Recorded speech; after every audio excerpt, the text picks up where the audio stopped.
Hello everyone, welcome back to Shivi study ship. आज हम discuss करने वाले हैं आर्टिकल 32 को, right to constitutional remedies. Video like करने के लिए मैं आपको नहीं बोलूँगी, ना चैनल सब्सक्राइब करने के लिए बोलूँगी। अगर आपको खुद से ही ये टॉपिक अगर मेरा पढ़ाया हुआ अच्छा लगे तो आप खुद ही ये काम कर दोगे, तो इसीलिए मैं ज़्यादा टाइम वेस्ट नहीं करूँगी वो सब कहने में। शुरू करते हैं अपने आर्टिकल 32 को, जो हमारा टॉपिक है। देखिए, हमें सबको पता है संविधान है, ठीक है, जिसे हम कॉन्स्टिट्यूशन भी बोलते हैं, वो हमें फंडामेंटल राइट्स प्रोवाइड करता है। ओके, जो हमारे फंडामेंटल राइट्स हैं वो आर्टिकल 12 से लेकर 35 के बीच में सारे कवर हो जाते हैं। यहाँ पर इससे पहले मैं ऑलरेडी आपको आर्टिकल 30 तक पढ़ा चुकी हूँ। आर्टिकल 31 को हमने इसमें नहीं पढ़ाया, क्योंकि भले ही वो 12 से लेकर 35 के बीच में आता है आर्टिकल 31, लेकिन उसके बाद भी हमारा एक फंडामेंटल राइट नहीं है। वो जब हम आर्टिकल 31 पढ़ेंगे हम तब उसको डिस्कस करेंगे। अभी पहले हम आर्टिकल 32 को देखते हैं। तो यहाँ पर जो हमारा संविधान है वो हमें फंडामेंटल राइट्स देता है, जो हमारे कवर होते हैं पार्ट 3 में। ओके, आर्टिकल 12 से लेके 35 तक। इतना आपको समझ आ गया होगा। To make this rights meaningful there need to be an effective machinery for their enforcement. इसमें कहा गया है कि अगर आपको अपने इन राइट्स को मीनिंगफुल बनाना है तो एक इफेक्टिव मशीनरी को लाना बहुत ज़रूरी है इन सारे आर्टिकल के इन्फोर्समेंट के लिए। कि मान के चलिए आपको आर्टिकल्स तो दे दिए और आपके पास कोई इफेक्टिव मशीनरी है ही नहीं कि आप उनको इन्फोर्स कर सको। कोई भी आके आपके फंडामेंटल राइट्स को छीन ले रहा है आपसे, कभी भी ऐसे ही कोई भी वायलेट कर रहा है, तो ऐसे फंडामेंटल राइट्स देने का कोई मतलब मोटिव बचेगा फिर कि भाई कोई भी आ रहा है और ये फंडामेंटल राइट्स तो कोई मान ही नहीं रहा है।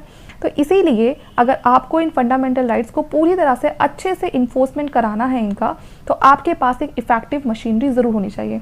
और यहाँ पर उस इफेक्टिव मशीनरी का काम करता है article 32। So that if these rights are violated, that enforcement machinery can restore them back। तो यहाँ पर वही बात कही गई है कि अगर कोई भी आपके राइट्स को वायलेट करता है या कोई भी आपके फंडामेंटल राइट्स का हनन करता है, तो वो जो मशीनरी है वो वापस से आपके फंडामेंटल राइट्स को रिस्टोर कर सके। ऐसी कोई इफेक्टिव मशीनरी होनी चाहिए। ओके, आर्टिकल 12 से लेकर 35 के बीच में ही हमारा आर्टिकल 32 आता है, ठीक है। और अगर हमारा कोई भी फंडामेंटल राइट वायलेट होता है तो हम क्या कर सकते हैं, हम एक रिट पिटीशन डाल सकते हैं। और ये रिट पिटीशन हम कहाँ डालेंगे, सुप्रीम कोर्ट में डालेंगे। और सुप्रीम कोर्ट आर्टिकल 32 का यूज़ करके उसके पास ये पावर आ जाती है कि वो एक रिट इशू कर सकता है किस रिस्पॉन्स में, जो हमने रिट पिटीशन डाली है वहाँ पर, ठीक है। वो उसको देखते हुए वो हमारे लिए एक रिट इशू करेगा, और वो रिट इशू करेगा कि जिससे कि जो हमारा फंडामेंटल राइट है जो वायलेट हुआ है वो वापस से रीस्टोर किया जा सके। तो आप समझ रहे हो, आर्टिकल 32 हमें ये पावर देता है कि अगर हमारा कोई भी फंडामेंटल राइट हमें लगता है कि उसका हनन किया जा रहा है या उसका वायलेशन हो रहा है, तो हम एक रिट पिटीशन डाल सकते हैं। कहाँ पर, सुप्रीम कोर्ट में डाल सकते हैं। और जैसे कि हमारा फंडामेंटल राइट है, इसीलिए जो सुप्रीम कोर्ट है इस बात को बिल्कुल भी नज़रअंदाज नहीं कर सकता है। उसको हमारे रिट पिटीशन के बदले एक रिट इशू करनी पड़ेगी, और वो जो रिट है वो हमारी जो फंडामेंटल राइट है उसको वापस से रीस्टोर करेगा, ठीक है। उसको चेक करेगा कि सही में वाकई में हमारे फंडामेंटल राइट का वायलेशन हुआ है या नहीं हुआ है। अगर हुआ है तो वापस से उसको रीस्टोर करो।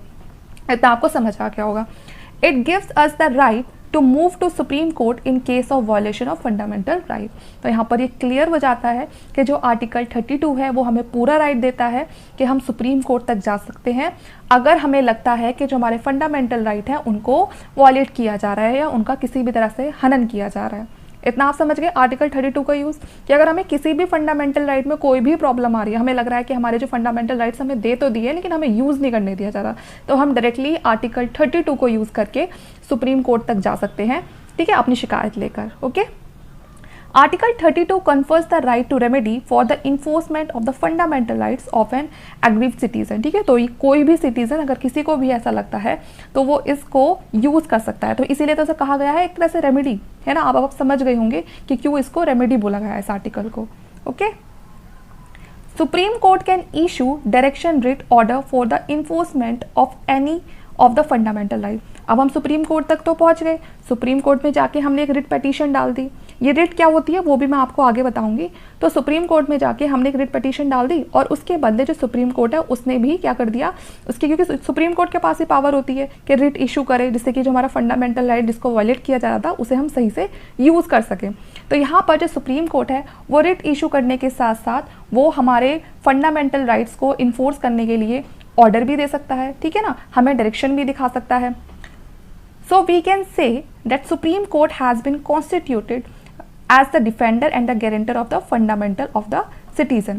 तो इसीलिए जो सुप्रीम कोर्ट है उसको कहा गया है कि वो एक तरह से गारंटर है और डिफेंडर है किसका, फंडामेंटल राइट्स का। क्योंकि जैसे ही हमें लगता है कि हमारे फंडामेंटल राइट्स को कोई हमसे छीनने की कोशिश कर रहा है या हमें उनको सही तरीके से यूज़ नहीं करने दे रहा है, तो हम कहाँ पर जाएंगे, हम सुप्रीम कोर्ट में जाएंगे। सिर्फ हम ही नहीं, भारत का हर एक नागरिक। Okay, supreme court has ruled that article 32 is a basic feature.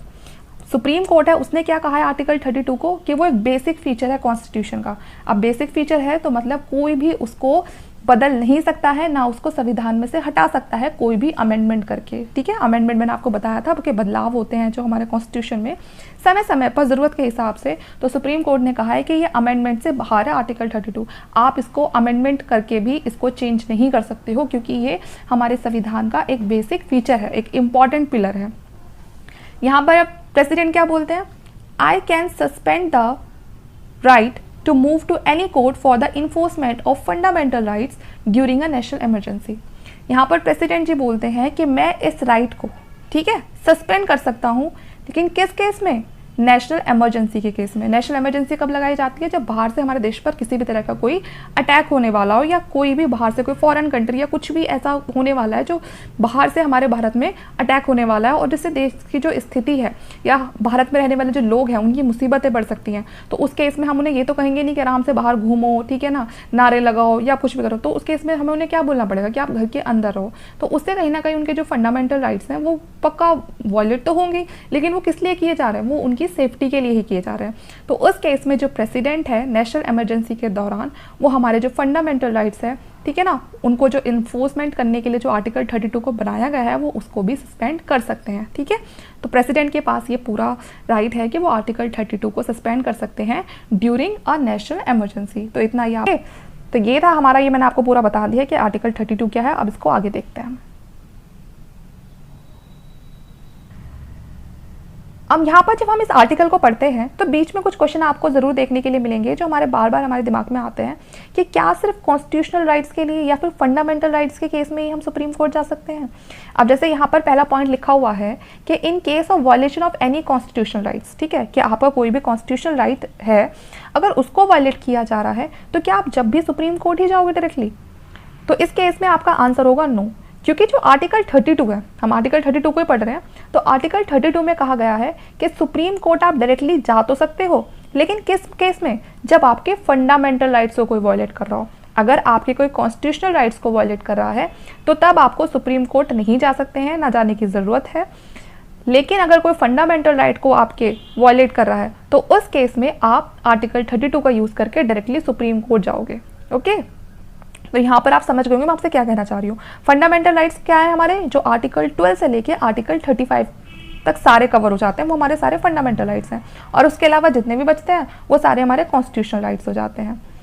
दूसरा पॉइंट है यहाँ पर, in case of violation of fundamental rights the only way to approach और to restore the fundamental right is by approach supreme court directly. तो यहाँ पर कहा गया है कि अगर आपके किसी फंडामेंटल राइट का वायलेशन हो जाता है तो क्या आपके पास एक ही अप्रोच बचती है कि आप अपने फंडामेंटल राइट का जो वायलेट हुआ है उसे लेकर सिर्फ सुप्रीम कोर्ट ही जाओ। अगर सुप्रीम कोर्ट नहीं जा पाते हो तो क्या आपको जस्टिस नहीं मिलेगा? तो इस केस में भी आंसर होगा आपका नो।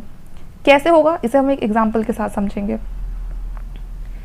यहाँ पर देखिए, अगर हम बात करें एक रेप केस की, तो एक जो रेप केस है वो यहाँ पर किसी भी इंसान के, ठीक है, जो विक्टिम है उसके फंडामेंटल राइट को वायलेट करता है। और कौन से फंडामेंटल राइट को वायलेट करता है? आर्टिकल 21 को करता है। ठीक है, विक्टिम के आर्टिकल 21 जो उसका फंडामेंटल राइट है उसको, उसका आर्टिकल 21 यहाँ पर उसका वायलेशन किया जा रहा है, उसका हनन किया जा रहा है।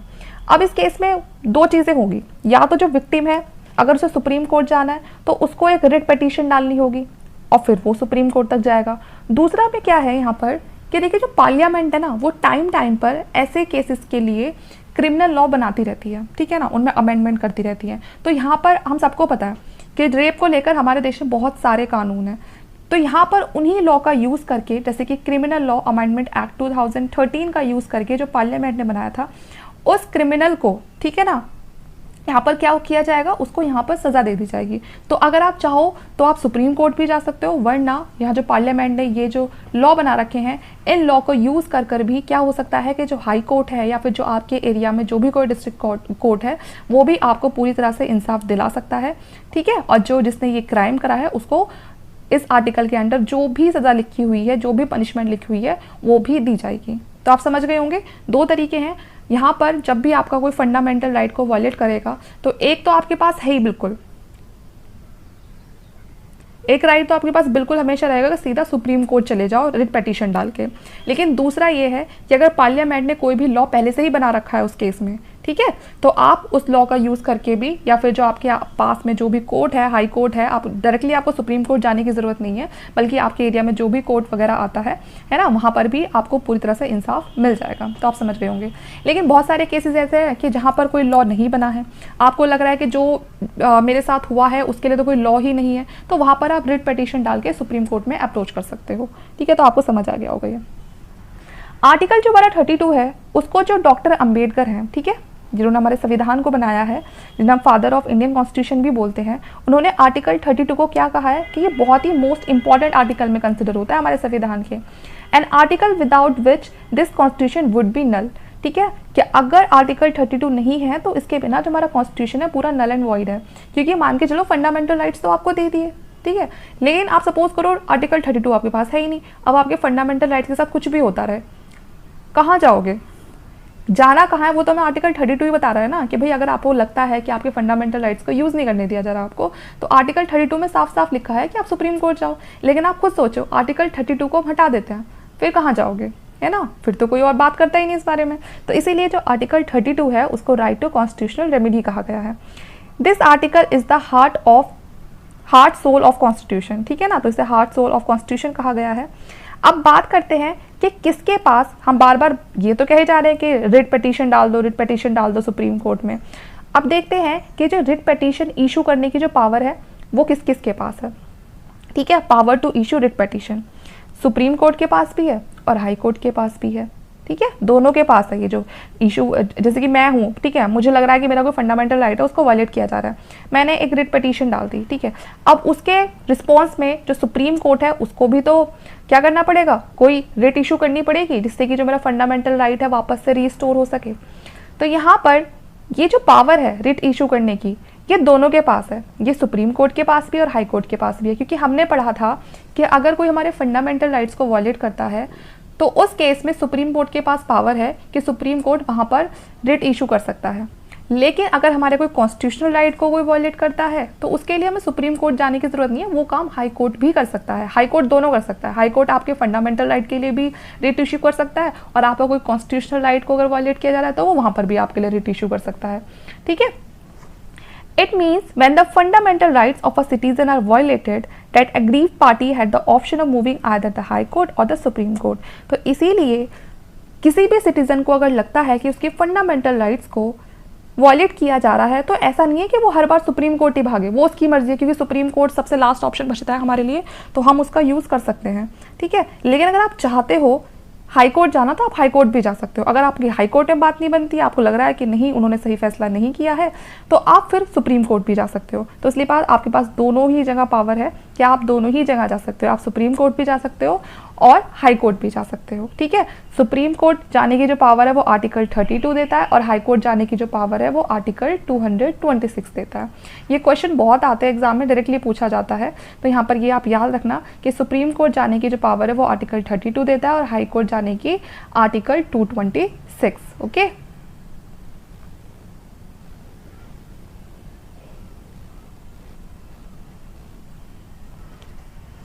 अब दोनों की पावर जान लेते हैं।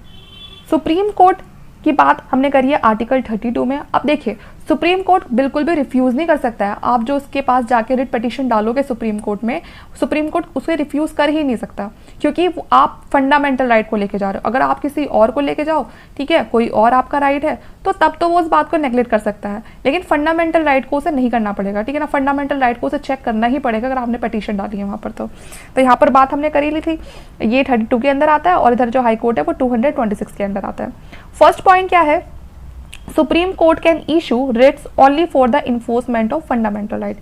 जो सुप्रीम कोर्ट है वो रिट इशू कर सकता है, लेकिन किस केस में, किसको इन्फोर्स करने के लिए? सिर्फ फंडामेंटल राइट्स को, क्योंकि आर्टिकल 32 में सिर्फ बात की गई है फंडामेंटल राइट्स की।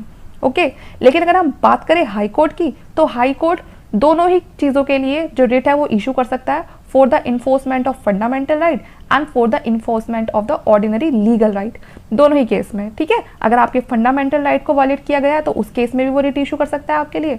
अगर आपको ऑर्डिनरी लीगल राइट को यहाँ पर वॉलेट किया गया है तो वो उस केस में भी आपके लिए रिट इशू कर सकता है। आप दोनों समझ गए होंगे। ठीक है, तो कहीं ना कहीं अगर यहाँ पर देखा जाए तो पावर तो यहाँ पर ज़्यादा हाई कोर्ट के लिए नजर आ रही है। अब यहाँ पर इसे रखने का भी रीज़न ये रहा होगा क्योंकि अगर सारी चीज़ें हर कोई अगर सुप्रीम कोर्ट में ही लेके जाएगा तो फिर हाई कोर्ट का काम क्या रह जाएगा, है ना। ये लोग तो फ्री बैठे रहेंगे।